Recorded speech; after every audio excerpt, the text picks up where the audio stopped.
We're going to talk about some really cool stuff today. So if anybody doesn't know what's going on here in this stream today, my name's Blake. I worked at Force India and Red Bull Racing for a long time over the past 10 years. I spent 6 years as a performance engineer at the track. So I worked with Paul di Resta, Sergio Perez, Danny Kvyat, Max Verstappen, and I also worked with a lot of other drivers in the sim. I am now a full-time content creator making gaming and Formula One content, now with a big emphasis on Formula One content. So I'm applying some of the stuff that I've learned over the past 15 years. I'm talking about it with you guys. I think there's a really interesting angle that I've got on the Formula One content, and I'm excited to share that with you guys. So are you guys excited? This stream, ladies and gentlemen, we're going to be talking about Australia, looking at the performance analysis, what happened, who was hot, who was not. I've got some interesting takes on a couple of teams. You guys ready to rock? What happened in Australia? We've got a new track layout, a new safety car rule introduced thanks to Mr. Verstappen, some very weird qualifying shenanigans, which we'll get into. Leclerc dominates, Max retires again, and Sainz has another disaster weekend. A little bit of a weird one for Mercedes again.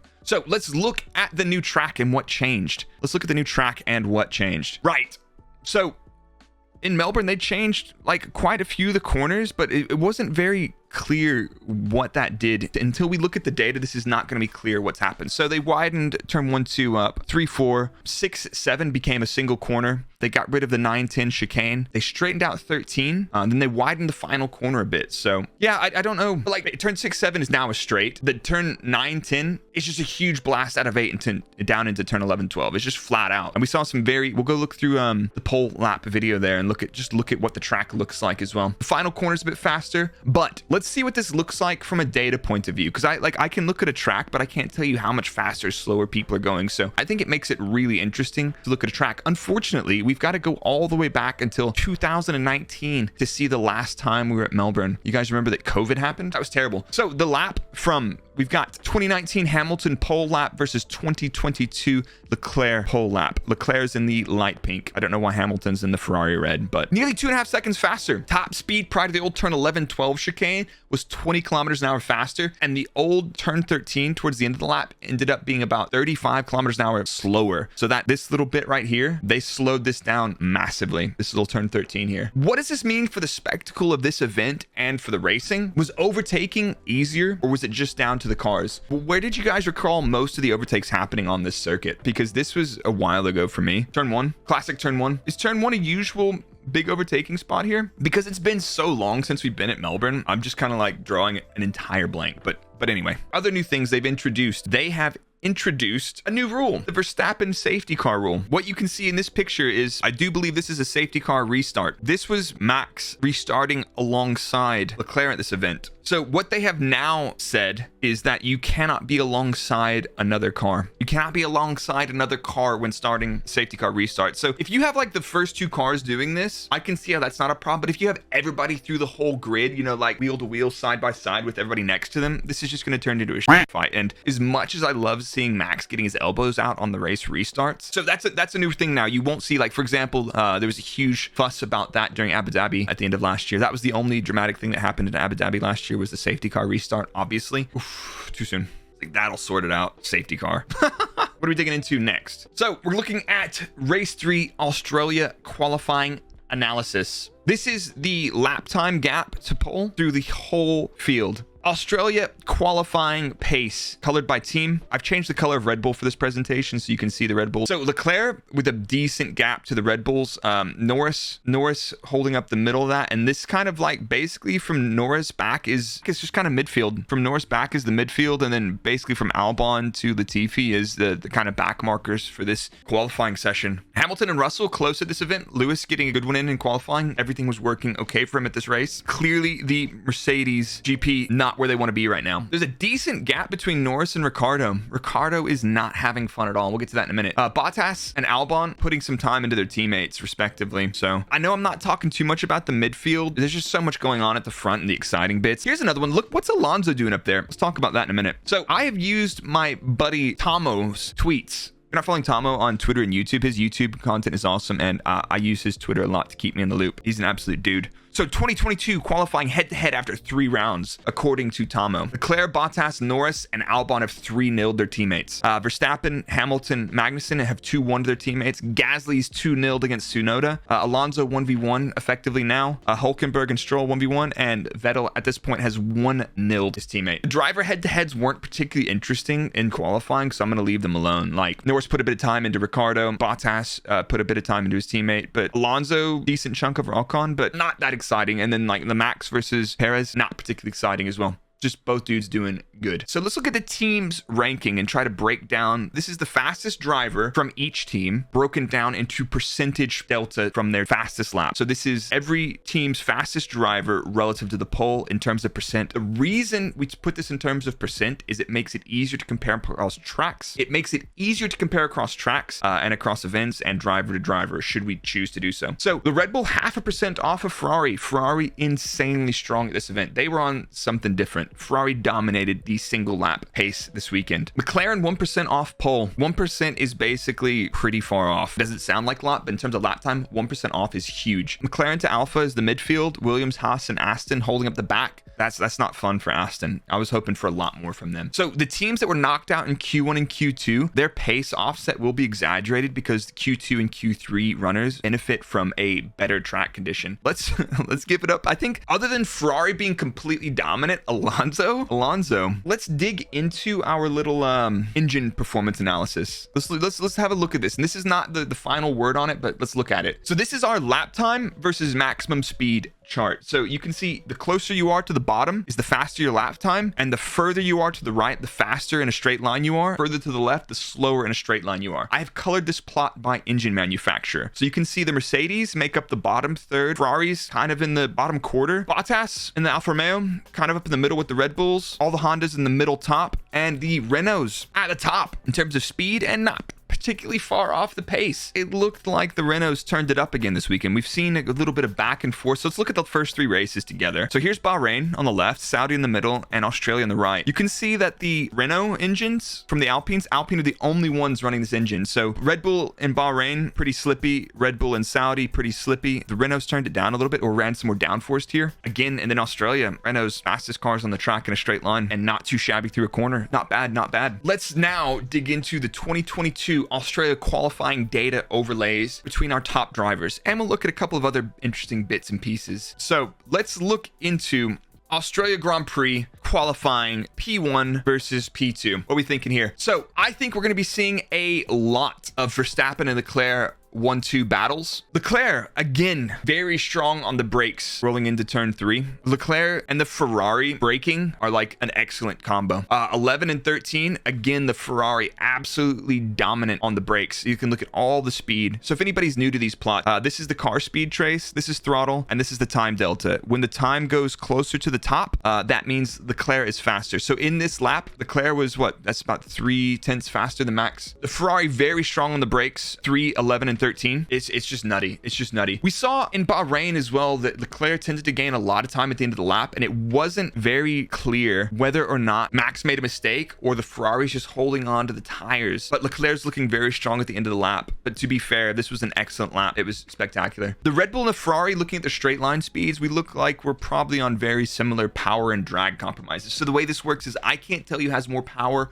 or more drag or less power, more drag, but this is what it looks like. I think for the most part, we've seen Ferrari and Red Bull pretty similar. Red Bull maybe a little bit more oomph, but at the end of the day, the Red Bull's not gaining very much time on the straight line. The Ferrari's consistently strong on the brakes and just good through the corners. I will say Red Bull very strong in the high speed chicane here though. We saw that all weekend. Nobody was really getting close to him. Let's have a look between Leclerc and Norris. So Leclerc pole position, Norris P3 in Melbourne. The Ferrari is a monster in a straight line. More power, less drag. Look, if you see this time delta trace, the Ferrari just gaining hand over fist everywhere, especially in the straight line. Looking at the straight line speeds, slobbering them in the straights. The McLaren's, either their Mercedes power unit or the amount of drag they've chosen to run, they do not stand a chance against the Ferrari. Overall, looking at the cornering performance between the two cars, Ferrari very strong in turn 1, but for the rest of the lap, the Ferrari and the McLaren, very similar. The McLaren, excellent high-speed performance. This high-speed chicane is pretty nutty. Lando doing an excellent job through here. The car is good. Hate to say it, but I think the power unit is letting them down. That's not me taking a dig at Mercedes. They've done an excellent job for a very long time, but it's okay. Sometimes people miss a trick. I can't tell you if the McLaren's low-speed performance isn't spectacular, or maybe it was just a little bit at the beginning of the lap. Maybe the Ferrari had a little bit better warm-up. Who knows? I still think that the Mercedes engine is not particularly strong, and anybody running the Mercedes engine is going to struggle quite a bit. Here's something. Here's one Formula One team that I've mentioned a couple times in this presentation so far. We're not talking about them too often this year, but I think if they sort a few things out, they're going to be pretty scary. Who do you think it is? Who do you think I'm talking about? El Plan. Exactly. The Alpine. I mean, let's look into this. Let's look into this a little bit. And you guys tell me. I think it's Alpine. I think Alpine. So every time we look at the speed versus lap time charts, we see the Alpine is a rocket ship. That Renault engine is not too shabby. I never thought I would say that. So every time we look at the speed versus lap time, the Alpine with the Renault engine is just up there in the speed traces. But Alonso, again, not too far off. He's in the mix with the McLarens right now. The Renault power unit gets me thinking, is this thing a bit of a monster? It is a powerful engine. Let's look at this data. So in the dark blue, we've got Alonso. In the light blue, we've got Verstappen. I don't know why I didn't compare it to Ferrari. Don't ask me. So for the most part, I mean, the Alpine, we know the Red Bull's fast. Alpine is fast. Look at this. Zoom down to turn 1. In here, maybe the low speed needs a little bit of work on the Alpine. Definitely the lower speed corners. Alonso, not as spectacular, but medium speed, not bad. High speed needs a bit of work, and it's thereabouts. I mean, look at the first lap. Going down to the high speed chicane out of turn 8, Alonso was only a 10th off of Max. Yes, that is a larger gap to Leclerc for pole, but I'm just talking about him getting into the show at this event. Really, Alonso started losing out here. It looks like maybe he sliding quite a bit and overheated the tires. High to medium speed, not great, and maybe struggling a little bit on the low speed. I can't tell. He's able to carry a bit more throttle through here, but we can't really tell because we only have one chassis running the engine. So if you had more teams running the Renault engine, we might see something else. But honestly, here's a really weird opinion, and I think this opinion is not surprising after looking at that. I think if you put a Renault in the McLaren, I mean, let's go back and look at that. All of McLaren's deficits are in a straight line to Ferrari, and if we know that the Red Bull and the Ferrari are neck and neck, I mean, if you put that Renault engine in the McLaren, oof, I think Lando would be up in the mix with the boys. Maybe not at this event, but at other events. Is the Renault fast, or do they go for lower drag setups? I think that is interesting comment. Let's go look at this. I think it's in the mix. I think sometimes they go for put a bit more downforce on. Sometimes they put a bit more downforce on like here, and sometimes they take a lot of downforce off and go lower drag. But I think for the most part, the Renault engine, awesome. So we're talking about tire wear. We'll look at some high fuel performance later. This next bit is a little new one. So let's look at a little something here. So I was looking at qualifying times. I noticed something a little bit strange. Leclerc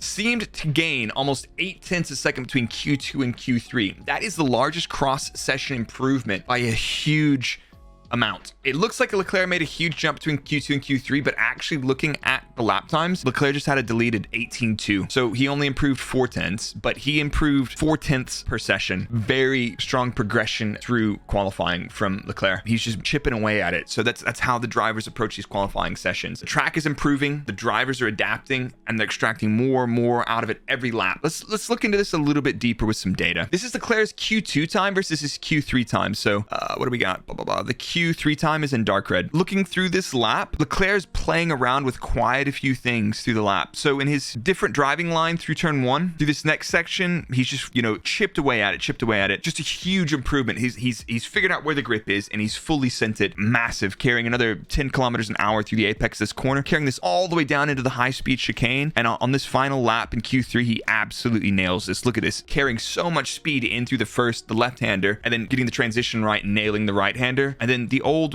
turn 11, he slowed the car down so much harder and actually ended up losing out quite a bit here. I probably just misjudged that a little bit. Penultimate corner, look at how much he's changed his line through the final sequence of corners. He's stopped the car way down. So basically what he's got a combination left-right corner, and he's broke the car way down a lot further, got the minimum speed at the apex down, and then just straight lines it. He's finding a couple tenths in the final corner alone over his best. So he gave up here a little bit into the old 13, but this is basically where he found all of his lap time over Max. His Q2 time to Max's Q3 was probably quite similar, but he's gotten the most out of the track evolution. So let's look at what Leclerc's Q3 lap actually looked like, and kind of like, let's break some of this down. And it's like, you've seen what I've shown you guys in this data here, right? Let's actually go look at it. Let's break down this Leclerc qualifying lap. Let's break this one down. She sounds good, doesn't she? Not getting a toe off of that. Faultless. Using everything. Using everything. We don't really see too much bouncing yet on the brakes. He doesn't want to use all the track there. Right. So the reason he didn't get the car all the way... You say, okay, he didn't use all the track here, but he's got to get all the way back over to the right for the left-hander here. That's not too bad. That's not too bad. Flat, flat. Now we start to see the porpoising coming in. There he goes. It's moving quite a bit on the brakes. Was that a drone over the track? Is that a drone? Or is that just an artifact? Oh, it's just a high camera. So now we can see the car bouncing quite a bit through here. Look at his head going. Look at that. I mean, he's moving up and down in the car like 4 or 5 inches. And that's very difficult considering how tight the straps are on the driver. This is completely flat out now. And like we said before, probably 10 kilometers an hour faster entering this braking zone here. But porpoising is not the only issue. That is correct. And we'll get more onto the porpoising soon. Look, he just... I mean, come on. Look how stuck this car is. Look how stuck this car is to the chicane.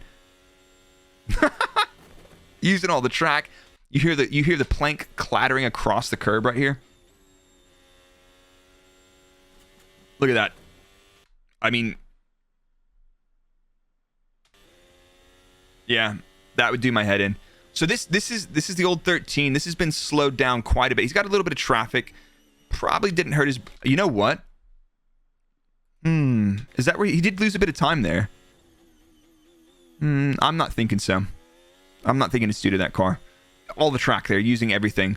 Fast right-hander. Using all the track. Kicking off a little bit of porpoising on the exit. A little bit of porpoising kicked off on the exit there after hitting that curb. Slowing it. Now, this is what we talked about in the data where he slows it right down. Right here. He slows the car right down at the apex. Really stopping that car. Focusing on a straight line exit as much as you can. Getting on power as soon as possible. And that's how you dominate Melbourne. 3/10 up. 3/10 up on the Bulls. It is now time to talk about porpoising. The Formula One have posted some data on that, and let's dig into it because we saw Leclerc's qualifying lap, and the car was all over the shop, bouncing, especially down to, is it the fast turn 8-9 now? Whatever the fast chicane is now. The car was all over the place, and in the straight line, it looked like he was going to get a headache. So this is a porpoising metric. This was from the Formula1.com, so I have no idea where they got this data from. It is probably from the onboard vertical accelerometer. So if you hear me say G-vert or vertical acceleration, that's the magnitude of the accelerations vertically, and you can relate that to the vertical movement of the car. So Formula One posted a figure of the porpoising magnitude sorted by G-vert. I don't know how they filtered or gated the data, so it's difficult to say exactly what it is, but let's talk about it. Conclusion from this, you could say, is that Ferrari and the Haas have the highest amplitude of porpoising. A lot of people are trying to equate Mercedes' struggle this year to their porpoising problem, but objectively, Ferrari suffer with porpoising phenomena to a much higher degree. The thing that we do not know is what is each car's sensitivity to porpoising. So, race 3 Australia, let's get into the race analysis. Let's talk about what happened during the race. It was very unpredictable. So, Leclerc wins fairly easily this event. 20-second gap to Sergio Perez. Max overtook him on the second stint, but retired due to a mechanical failure. We will talk more about that in a bit. Sainz does not even feature as he manages to beach himself on the first lap. This was definitely a weekend to forget for Carlos. After a terrible Q3 as well. We didn't even talk about him. He wasn't even on my radar. Perez, Russell, Hamilton finishing a group for P2 to P4. McLaren of Norris, Ricciardo leading the next big groups, and then the next big gaggle of cars just 25 seconds behind. It kind of ties up with our qualifying pace analysis. The Mercedes managing to leapfrog McLaren in terms of performance, and Daniel making up for a kind of crappy qualifying performance in the race. Not too much else to say about that. Yeah, Carlos is having an absolutely down bad time. Tire strategy for the race. Everybody qualified on the soft, and the main race strategy was medium into hard. The soft tire did not feature in the race. It was predominantly a one-stop. Magnussen, Alonso, Vettel, Sainz, Albon started with a hard on. I mean, with a hard on. Yeah, you know the vibes. Sus. Albon, 57 laps. Oh my God, 57 laps on the hard to bring home one. I did 1 lap on the soft. Fair. He brought it home. Now let's kind of look at what this means in terms of pace through the whole grid. Danny, Rick, and Carlos basically having a tough time. Right, let's dig into this. This is the entire, so every vertical line. So this is everybody's lap time on lap 20. You can see where everybody's at. You can see the stop here. Little safety car action. Was that what that was? I'm drawing a blank here. Anyway, Leclerc dominated the first stint. Insane pace. Max doing pretty good, but dropping off pretty quickly. And then kind of was like everybody else. Leclerc was on a different planet through the first stint. Second stint, again, Leclerc smashing it. Max could get pretty close, but not quite. And then obviously he retires. And then he puts in the fastest lap stinker at the end. This is Leclerc putting in the fastest lap at the end. So he did the full 26 points. It's nuts. I did not fuel correct this race because it was a one stop and the tire deg and the fuel effect are kind of in each other. So it's not that interesting to fuel correct this lap. Very low deg, easy to see what's going on. Easy one stop, medium hard. Leclerc and the Red Bulls were in a league of their own, but Leclerc pulling away from Perez at the end here. Perez and the Mercedes finished up a decent gap to the rest of them. It starts to look like teams are where they're supposed to be right now. You know, the qualifying looked like a little bit out of order with the Mercedes, but definitely Mercedes doing better in the race. McLaren losing a bit of race pace. Here's the top 6 of the race so we can see the axis labels. Vertical axis is lap time. The horizontal axis is number of laps. So this is the last lap of the race. This is the lap time that everybody did on lap 10 of the race. Apologies, I missed the axis labels because I redid these plots. So this is the top 6 of the Australian Grand Prix race time. Red Bull suffered from tire deg a lot in Australia. I don't see tire deg. Maybe in the first stint they got hit with a little bit, but on the hard, I don't see anybody struggling with deg. And I think probably Leclerc's managing pace. So the Red Bull and the Ferraris are in a league of their own, but the Ferrari was dominant at this event. In my opinion, from what we've seen so far this year, the McLaren will struggle to compete for wins outright on pace. Maybe luck into a podium here or there, or, you know, be in the right place at the right time. I'm not going to call it luck. If all the teams finished in pace order, I don't think we're going to see McLaren featuring in the title fight at all. So I think this is pretty cut and dry. Leclerc, monster. Perez, well done. Russell looking pretty good as well. The gaps are missing data or safety cars, or yeah, and there's also some issues with some of the API. Yep, I agree. McLaren and Mercedes are the next fight, realistically. Here's a new metric that I've got. So I've tried to break down a metric so we can see percentage gaps in race pace for every compound, for every driver, for every stint. It's a work in progress. It does have some issues numerically, so it's not perfect, but I've gone back and compared it to what I've seen, and for the most part, it makes sense, right? Let's get into that. So it's basically a linear fit to the fuel corrected lap times, and it's basically how fast in the race they go over one lap. Because this was a low deg event, it's basically their average lap time for the stint. This is a new feature. It is the race pace for every driver, every tire that they've run, and this is the percentage from the fastest. Leclerc's medium pace at the end, monstrous. Verstappen, on average, close to 1% off, and these numbers are not perfect, but it's a rough guide for now until I refine it more. But you can see up here in the top, or Leclerc actually dominant, and the Red Bulls mixed. The McLarens and the Mercedes here. Ricardo's hard run was not spectacular. I think some of the numbers might be a little bit varied. I'm working on it. The numbers are not perfect yet, but this is a good indication. We can see down here,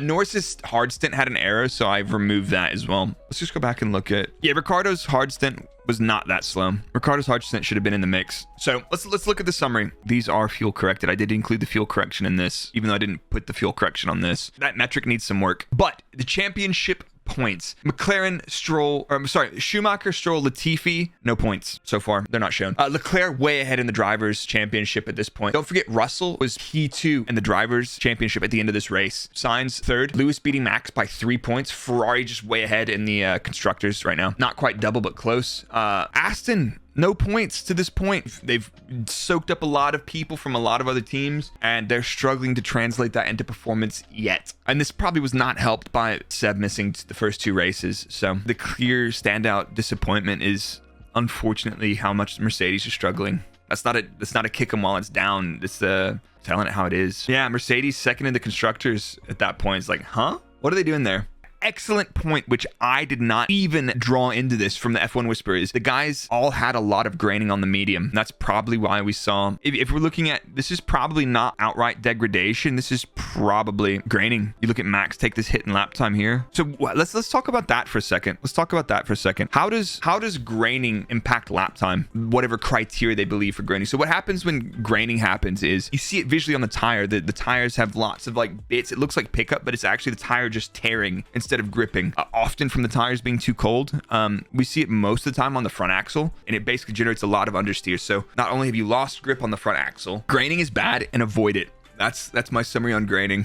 Now, I've got another little point on the Red Bull DNF in Australia. What happened? I think Christian have told us quite a bit what they happened, but it's no secret Verstappen's car had issues before the race even started. After qualifying, there was a lot of work on the car on Sunday morning. We don't know what it was, but we just know that when they were going through the pit lane, they're like, Max's car is disassembled. They're inspecting, they're fixing stuff, whatever. So during the race, Max and Charles were battling it out, but at some point on the broadcast, you hear Max being asked by his race engineer, GP, to say, Max, shut the car off. So you see him shut the car off. Max shuts the car off and then remarks that there was a funny smell. And that's interesting. Horner says it was a fuel system issue. Then Dr. Marco says he seemed to narrow it down to say that it's something to do with the high pressure fuel system. So 2 people from the team have said it's a fuel system issue. But when there's a funny smell and a not particularly vicious fire like that, it's very often a hydraulics problem, a leak or something. A lot of people are pointing the finger and saying, oh, the Honda PU is super unreliable, all this stuff. But most of the fuel system components and the hydraulic systems, such as the coolers, the lines, the connections between the fuel cell and the engine, all of those things are usually produced by the chassis manufacturer, not the engine supplier. That's a very interesting discussion there. Maybe some of it is on the PU side, but a lot of the stuff could very well be on the chassis side. All we know that it's costing Red Bull a lot of points. If Max had finished second in Melbourne, he'd only be 7 points behind Leclerc. Unfortunately, he's 27 points behind at this point. Well, no, like for example, the PU could have reliability problems and still be fast. So those are decoupled, kind of like you can have a fast PU and have issues still. So I don't know at all.